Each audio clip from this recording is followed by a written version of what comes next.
J'ai pour projet de tomber enceinte, y aura-t-il un impact sur ma santé orale?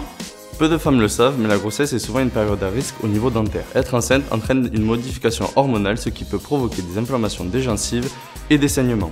Le risque de développer des caries est aussi augmenté, du fait que la qualité de la salive est modifiée. Donc, pendant la grossesse, le maintien d'une bonne hygiène orale est primordial. Est-ce qu'une mauvaise hygiène orale peut avoir un impact sur la grossesse? Pour faire simple, les bactéries peuvent diffuser via le système sanguin jusqu'au fœtus et cela peut donc provoquer des complications comme la prééclampsie.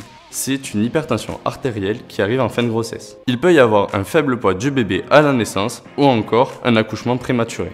Quand je serai enceinte, est-ce que je pourrai aller voir mon dentiste? Bien sûr, il n'y a aucune contre-indication à réaliser des soins dentaires pendant la grossesse. D'ailleurs, l'assurance maladie offre aux femmes enceintes un examen de prévention pris en charge à 100% sans avance de frais. Il peut être réalisé à partir du 4e mois de grossesse, il est toujours valable jusqu'au 12e jour après l'accouchement. À partir de quand faut-il que j'emmène mon enfant chez le dentiste? Le premier rendez-vous se fait idéalement dès l'âge de 2 ans.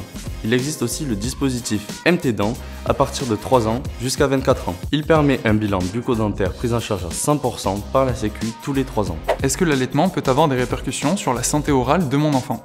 L'OMS recommande l'allaitement exclusif jusqu'à 6 mois et l'allaitement partiel jusqu'à 2 ans. Il est important, même avec l'allaitement, de bien brosser les dents de son enfant. Et dès l'apparition des premières dents, à l'aide d'un dentifrice fluoré adapté. Dernière chose, l'allaitement doit être fait aux heures des repas une fois que l'enfant présente des dents en bouche. L'allaitement à volonté et en particulier toute la nuit devra être supprimé. J'ai entendu parler de la carie du biberon. Qu'est-ce que c'est et quelle en est l'origine? La carie du biberon se manifeste par l'apparition de plusieurs caries sur les dents de l'enfant. Elles proviennent d'une consommation prolongée de sucre et surtout la nuit.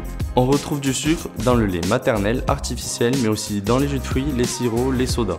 Il est important de respecter 4 prises alimentaires par jour sans grignotage en dehors des repas. Enfin, n'oubliez pas qu'un enfant en bas âge ne sait pas se brosser les dents seul, et jusqu'à 9 ans, il faudra superviser son brossage.